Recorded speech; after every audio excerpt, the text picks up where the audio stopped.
மீனாட்சி திருக்கல்யாணத்தின் ரகசியம் தெரியுமா? மலையத்துவச பாண்டியன் குழந்தை இல்லாததால் ஒரு யாகம் நடத்தினார். அதன் பலனாக பார்வதி தேவியே குழந்தையாக அவதரித்து மதுரையின் அரசியானார். பின் 4 திசைகளையும் வென்று இறுதியில் சொக்கநாதரை கண்டு அவர் தன் கணவர் என உணர்ந்தார். சிவபெருமான் சுந்தரேஸ்வரராக மதுரைக்கு வந்து மீனாட்சியை மணந்தார். திருமணம் நாளன்று மீனாட்சி சுந்தரேஸ்வரர் அதிகாலை வெள்ளி சிம்மாசனத்தில் வீதி உலா வந்து கோயில் மண்டபத்தில் கன்னி ஊஞ்சல் ஆடுவர். அங்கே தேவாதி தேவர்கள் திருமணத்தை நிச்சயிப்பர். திருமணம் நிச்சயித்ததும் புதுப்பட்டு ஆபரணங்களுடன் கல்யாண மண்டபத்தில் எழுந்தருள்வர். விக்னேஸ்வர பூஜையுடன் மாலை மாற்றுதல், காப்பு கட்டுதல் நடக்கும். வைர திருமாங்கல்யத்தை சுந்தரேஸ்வரரின் பாதம் கரங்களில் வைத்து திருமாங்கல்யம் அணிவிக்கப்படும். முருகனும் பெருமாளும் 30 முக்கோடி தேவர்களும் பூதகணங்களும் திருமணத்தில் பங்கேற்பர். திருக்கல்யாணத்திற்கு பிறகு மாலையில் சுந்தரேஸ்வரர் யானையிலும் மீனாட்சி பூப்பல்லக்கிலும் வீதி உலா வருவர். மதுரை மக்கள் தங்கள் வீட்டு பெண்ணுக்கு திருமணம் நடந்ததை போல கொண்டாடுவர். இந்நாளில் திருமணத்தை தரிசிப்போருக்கு நல்வாழ்வும், புதிய தாலி கயிறு மாற்றினால் மாங்கல்ய பலம் பெருகும் என்பதும்.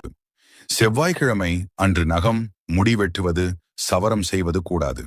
வீட்டில் இருக்கும் பொருள்களை வெளியில் தூக்கி வீசக்கூடாது. செவ்வாய் அன்று யாருக்கும் பணத்தை கடனாக கொடுக்க கூடாது.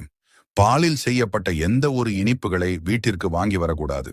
அதிகமாக பணத்தை செலவு செய்யக்கூடாது. இந்த தினத்தில் செவ்வாய்க்கிழமையில் விளக்கு வைத்த பின் எங்கும் நாம் செல்லக்கூடாது வெளியூர்களுக்கு. அதேபோல் இந்த தினத்தில் வெளியில் போய் தங்கக்கூடாது. எவ்வளவு நெருக்கிய சொந்தமாக இருந்தாலும் சரி, செவ்வாய் அன்று வெளியில் கிளம்பி இரும்பு பெட்டியில் பணத்தை வைப்பவரா நீங்கள்? பொதுவாக நாம் அனைவரும் பணத்தை இரும்பு பெட்டியில் தான் வைப்போம். ஆனால் அப்படி வைப்பது தவறு. இரும்பு பெட்டியில் பணம் வைப்பவர்களாக இருந்தால் அதை ஒரு துணிப்பையில் சுற்றித்தான் வைக்க வேண்டும்.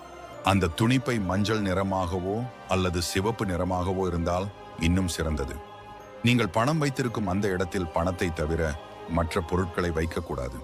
நீங்கள் பணம் வைத்துள்ள இடத்தில் சிறிய கண்ணாடி, சந்தனக்கட்டை, பச்சை கற்பூரம், குங்குமம் இது போன்ற பொருட்களை வைப்பது நேர்மறை ஆற்றலை உண்டாக்கி பணத்தை தக்க வைத்துக் கொள்ளும்.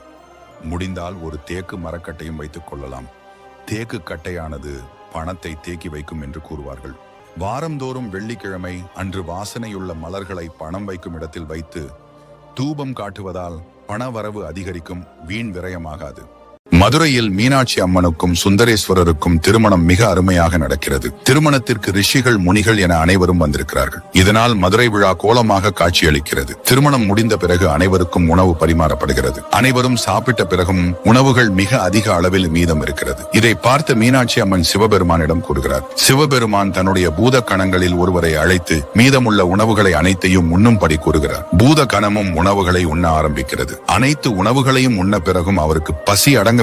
வேலையாட்களும் உணவை மறுபடியும் சமைத்து கொடுக்க மறுபடியும் உண்ண ஆரம்பிக்கிறார். ஆனால் பூத கணத்தின் பசி அடங்கவில்லை. இதை பார்த்த மீனாட்சி அம்மன் சிவபெருமானிடம் கூறுகிறார். சிவபெருமான் தனது திரிசூலத்தை பூமியில் அடித்து ஒரு குழியில் இருந்தும் உணவுகளை வரவழைக்கிறார். அந்த உணவுகளை பூதகணம் உண்ணவுடன் அவருக்கு பசி தீர்ந்தது. பிறகு அவருக்கு தண்ணீர் தாகம் எடுக்கிறது. இதனால் அவர் தண்ணீர் அருந்த ஆரம்பிக்கிறார். அனைத்து நீரும் தீர்ந்த போதும் அவருக்கு தாகம் அடங்கவில்லை. இதனால் சிவபெருமான் தனது தலையினை கீழே சாய்த்து கங்கை நீரை தரையில் விடுகிறார். பூதகணம் அதை கைகள் வைத்து பருகியுடன் அவருக்கு தாகம் தீர்ந்தது. இப்படி பூதகணம் கை வைத்து தாகம் தீர்ந்ததால் அந்த நதிக்கு வைகை என பெயர் வந்தது. மேலும் மீனாட்சி சுந்தரேஸ்வரர் திருமணத்தில் தான் வைகையே உருவானது.